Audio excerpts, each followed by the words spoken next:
Dear students, चलिए आज आप लोगों का विज्ञान का पेपर था। उम्मीद है कि अच्छा गया होगा। तो चलिए जो है ये 824 सीएम वाला सेट ये पूरा हम लोग डिस्कस करेंगे एक एक प्रश्न को अच्छे से।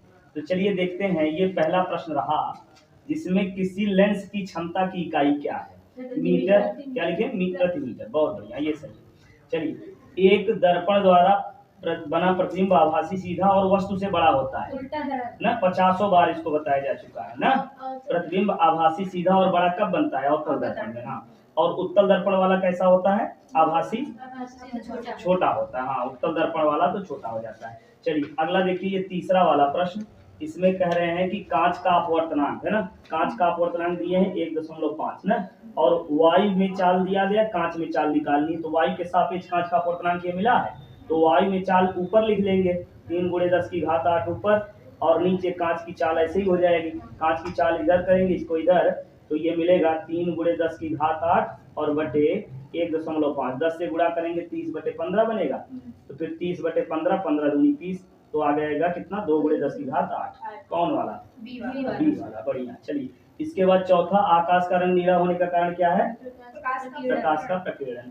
यदि किसी निश्चित प्रतिरोध से होकर निश्चित प्रतिरोध, अच्छा प्रतिरोध देखिए इस बार कांस्टेंट है। यहाँ पे बहने वाली धारा आधी कर दी जाए तो उसमें उत्पन्न उष्मा ना क्या हो जाएगी? देखिए उष्मा के लिए बताए थे, अभी कल ही बताए थे, I² RT होता है, H बराबर होता है V² T/R, और या इसके अलावा होता है VIT। ठीक है, तो जब देखिए विभव कांस्टेंट होगा तो धारा के अनुपाती हो जाएगी, जब प्रतिरोध कांस्टेंट हो जाएगा तो धारा के वर्ग के अनुपाती हो जाएगी। तो यहाँ पे कह रहे हैं प्रतिरोध कांस्टेंट है, R कांस्टेंट है, तो धारा के वर्ग के अनुपाती होगी, तो धारा आधी हो जाएगी, मतलब 1/2 का वर्ग ना। तो कितना बन जाएगा? 1/4, यानी कितनी हो जाएगी? 1/4 हो जाएगी। तो कौन? ये सी वाला सही होगा इसमें। ये 5 हो गया। छठवां प्रश्न क्या है कि ये छठवां, किसी एक समान चुंबकीय क्षेत्र में धारावाही चालक पर लगने वाला बल का परिमाण निर्भर नहीं करता है। ये किस बात पर निर्भर नहीं करता? देखिए बल के लिए फार्मूला क्या होता है? F बराबर IVL sin थीटा। तो धारा, चुंबकीय क्षेत्र, तीव्रता, लंबाई और बीच के कोण पर निर्भर करता है। तो इसमें विद्युत धारा पर भी निर्भर करेगा, चुंबकीय क्षेत्र तीव्रता B पर भी निर्भर करेगा, चालक की लंबाई पर भी करेगा, धारा की दिशा पर निर्भर करेगा ना। धारा की दिशा के आधार पर बल की दिशा पता चलेगी ना, बल की दिशा पता चलेगी, बल का परिमाण वो तो धारा की दिशा पर निर्भर नहीं करेगा। और फिर ये हो गया छठवें के बाद सातवां, लघु पठन के समय विद्युत परिपथ में विद्युत धारा का मान हो जाता है। क्या हो जाता है? क्यों अधिक हो जाता है? लघु पठन का मतलब क्या है? हाँ, लंबाई कम हो जाएगी। लघु पठन मतलब पथ छोटा हो जाएगा, और तार की लंबाई कम हो जाएगी, प्रतिरोध कम हो जाएगा, प्रतिरोध कम हो जाएगा, धारा बढ़ जाएगी। बहुत बढ़िया। इसके बाद आठवां, ये सी यानी कार्बन की संख्या कितनी होती है? कार्बन संख्या कितनी लिखते हो? 4 ना। हाँ, कार्बन परमाणु क्रमांक 6 है, तो 2 और 4, बाहरी कोश में 4 हो जाएगा। फिर इसके बाद प्रबल बेस इसमें से कौन सा है? NaOH, और फिर NH4OH, COH whole twice, LOH whole twice. तो NaOH प्रबल बेस है ना। सबसे ज्यादा जो है KOH होता है, KOH के बाद NaOH। ठीक है, चलिए इसके बाद अब देखेंगे ये 10वां, इसमें को गर्म करने पर ऑक्सीजन गैस प्राप्त होती है। किसको गर्म करने पर? इसको गर्म करेंगे तो कार्बन डाइऑक्साइड गैस निकलेगी, और यहाँ भी जो है नाइट्रोजन डाइऑक्साइड ये भी बनता है। तो ग्लूकोज को गर्म करेंगे, कार्बन डाइऑक्साइड और जल बनता है, यही होगा। ठीक है, ये डी वाला। ठीक है, और इसके बाद अगला साधारण ताप पर द्रव धातु है। साधारण ताप पर, हाँ बहुत बढ़िया, ये धातु, ये द्रव अवस्था में होती है। अवक्षेपण क्रिया कौन सी है? किसका अवक्षेप बनता है? ये BaSO4 अवक्षेप हो जाता है। बहुत बढ़िया। अवक्षेप का मतलब समझते हैं क्या होता है? जम जाता, भारी हो जाता, बढ़ जाता। पनीर, हाँ पनीर, बढ़िया, पनीर बहुत खाते। चल, ब्यूटेनॉल 2 का अणुसूत्र है ब्यूटेनॉल 2। ब्यूटेनॉल 2 पहले बना लेते हैं। ये ब्यूटेनॉल 2, ये लीजिए CH3 CH2 और ये CH2OH, ये ना। तो इसमें कितने कार्बन बन गए? 1 2 3 4, इसका मतलब C4 हो जाएगा। हाइड्रोजन कितना हो गया? 3 2 5 2 7 2 9 1 10 हाइड्रोजन हो गया। ऑक्सीजन 1 है। तो ये देखिए अणुभार कहाँ दिया है? और C4H10O, कौन सा? ए वाला ना। हाँ ठीक है। इसके बाद 13वां देखिए, अच्छा 13वां तो हो गया। 14वां, प्रकाश संश्लेषण से के लिए क्या आवश्यक है? ऑक्सीजन, कार्बन डाइऑक्साइड जल, कार्बन डाइऑक्साइड जल, माइक्रोकांडी सूर्य का प्रकाश, कार्बन डाइऑक्साइड जल, क्लोरोप्लास्ट सूर्य प्रकाश, नाइट्रोजन जल, क्लोरोप्लास्ट सूर्य प्रकाश। कौन सा होगा? C1, बिल्कुल। अब इसके बाद 5वां, थायरॉक्सिन हार्मोन बनाने में किसकी आवश्यकता होती है? आयोडीन। और ये 15 हो गया। इसके बाद 16वां, मेंडल ने लंबे तथा बौने मटर के पौधों के मध्य क्रॉस कराया तो प्राप्त प्रथम संतति यानी पीढ़ी में लंबे एवं बौने पौधे का प्रतिशत मात्रा कितनी थी? 100%। जब उसने क्या कराया था? लंबे तथा बौने, लंबे और बौने दोनों मिक्स किए थे, तब प्रथम संतति में कितना? 50% मिला था ना, पहले में 50%, आधा आधा। और फिर इसके बाद निम्न में से कौन एक पारितंत्र का जैविक घटक होता है? पारितंत्र का जैविक घटक, हाँ बहुत बढ़िया, जैविक घटक। बिना हरे पौधे के जो है पारितंत्र पूरा नहीं हो सकता। चलिए, द्वार कोशिकाएं पाई जाती हैं कहाँ? किसमें पाई जाती हैं? स्टोमेटा में। चलिए बहुत बढ़िया। वायुमंडल के ऊपरी सतह में उपस्थित ओजोन गैस सूर्य से आने वाली किस विकिरण से पृथ्वी की रक्षा करती है? बहुत सही, बराबर। चलिए 19वें के बाद ये 20वां प्रश्न, निम्न में से निम्न को सुमेलित करना भैया।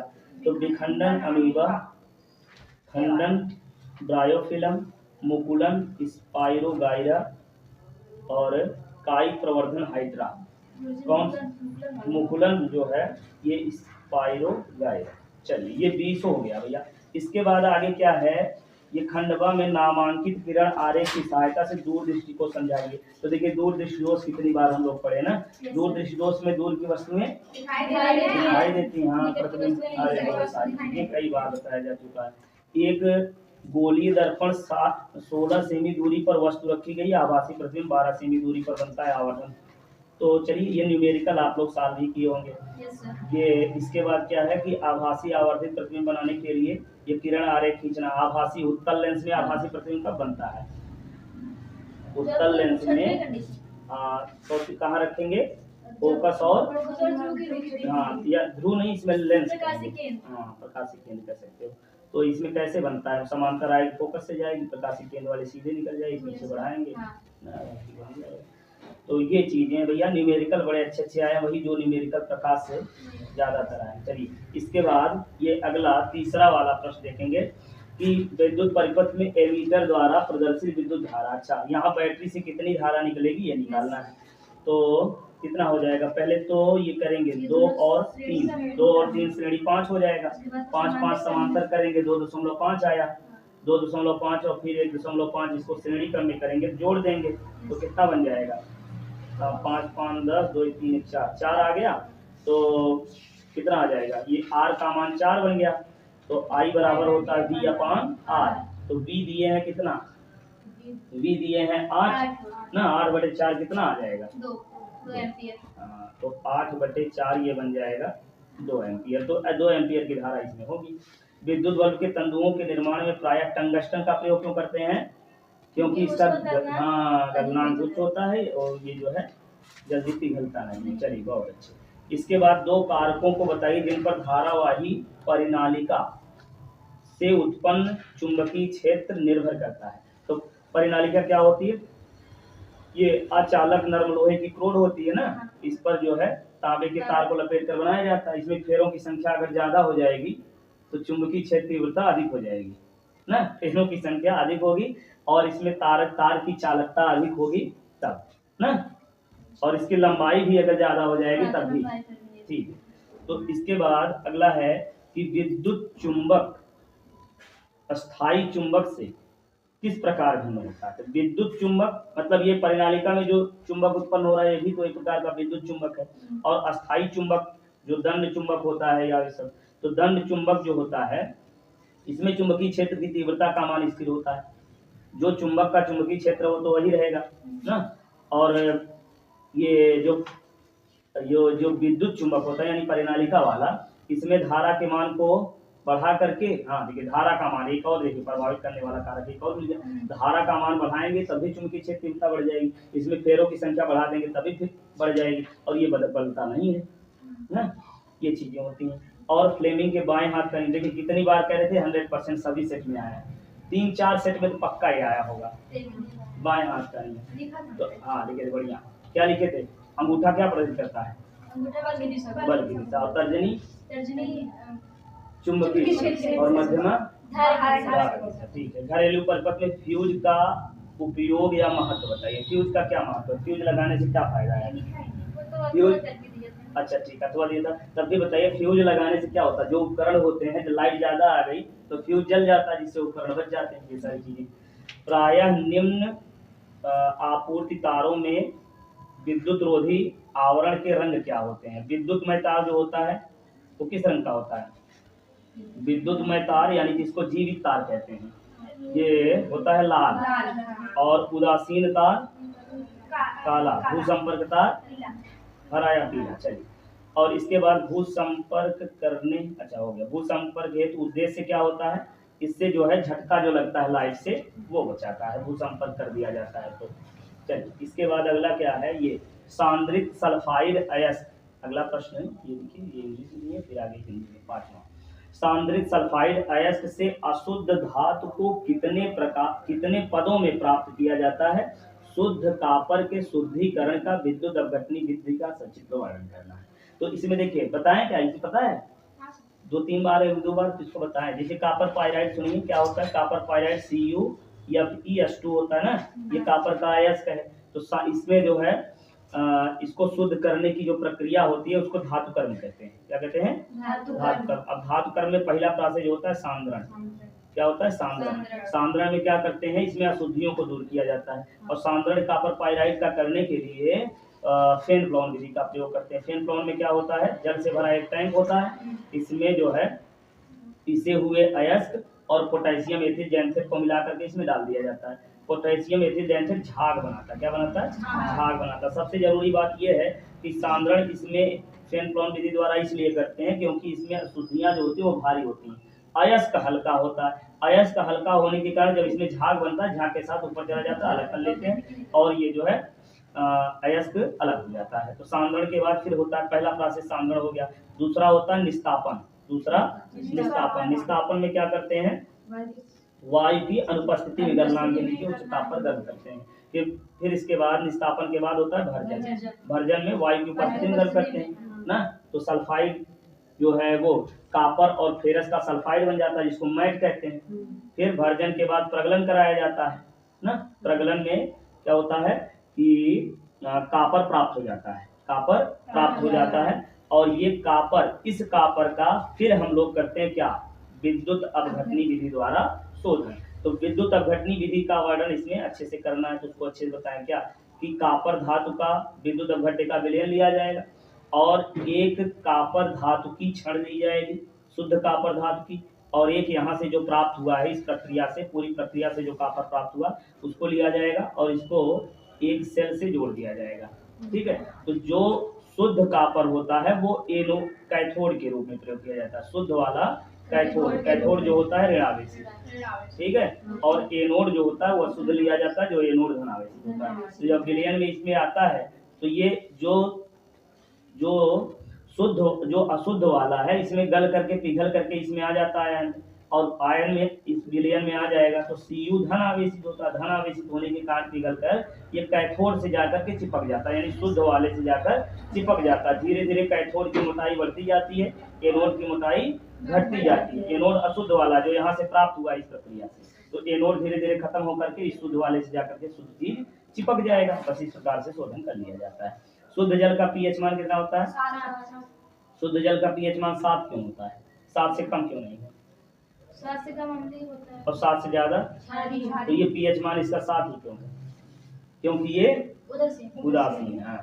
निम्नलिखित अकार्बनिक यौगिकों के उपयोग लिखिए, तो ये सब उपयोग आप लोग बहुत बार पढ़े हैं, पढ़ लेंगे ना। और ये इसको गर्म करने पर जो है ये सल्फेट बनेगा, एल्कोहल। चलिए ये सारी रिएक्शंस हैं, तो ये सब किए थे, इसमें कौन सा किए थे, अथवा वाला कि नीचे वाला? चलिए बढ़िया है, सब आसान है। और इसके बाद 7वां क्या है? साबुन का देखिए निर्मलीकरण क्रियाविधि बताए थे ना, वही क्या मिसल का निर्माण, मिसेल का निर्माण। मिसेल का निर्माण कैसे होता है? ठीक है, हाँ, सातवें का अथवा, अच्छा सातवें का अच्छा ही अथवा में है, और ठीक है, चलिए ठीक है। तो मिसेल का निर्माण कैसे? ऐसे ही होता है ना। अच्छा, ये जो पूंछ होता है जल से नहीं होता है कि तेल से नहीं होता है? ये पूंछ जो है ये तेल से नहीं या गंदगी से नहीं तो ये गंदगी से नहीं या तेल से नहीं होता है। और फिर चलिए, ये तो इसी का है ना, इंग्लिश में लिखे हैं, लास्ट हो गया। अच्छा, इसके बाद 8वां संक्षिप्त में टिप्पणी, आहार श्रृंखला है, कौन किसको खाता है? मानव में वृद्धि हार्मोन चलिए, स्वपोषी और विषम पोषी पोषण के उदाहरण सहित हैं, लिखे थे? अच्छा, तो स्वपोषी हो विषम पोषी हो? संक्षिप्त पर टिप्पणी लिखिए। परिवर्ती क्रियाएं, लसिका। प्रतिवर्ती क्रियाएं क्या होती हैं? जो चीज अचानक से हो। हाँ, अचानक से घटनाएं होती हैं, जैसे जिसका सूचना तुरंत मेरुरज्जु से मस्तिष्क तक आसानी जल्दी नहीं पहुंच पाती है ना, तुरंत एक्टिविटी जारी हो जाती है, जैसे क्रियाएं होती हैं ना। जैसे मच्छर काटता है पता चलता है, नहीं पता चलता। अच्छा, मच्छर काटा तुरंत हाथ पहले पहुंचता है, पता बाद में चलता। चल, मानव के उत्सर्जन तंत्र का क्रियाविधि संरचना लिखे थे? चलिए ठीक है, तो बढ़िया पेपर बनाना। तो चलिए आप जुड़ जाइए बढ़िया से इंग्लिश के लिए। इंग्लिश का क्लास आप लोगों का चलेगा आज 7 बजे से, ठीक है, 7 बजे से, और बाकी डेली चलता है। मान लीजिए 7 बजे तो चलेगा ही, और फिर दिन में चलेगा 11 बजे से, 11 बजे से और 7 बजे से, ठीक। ये 7 PM और 11 AM। चलिए, पढ़ते रहिए, स्वस्थ रहिए, मस्त रहिए। फिर मिलते हैं शाम को 7 बजे नेक्स्ट वीडियो में।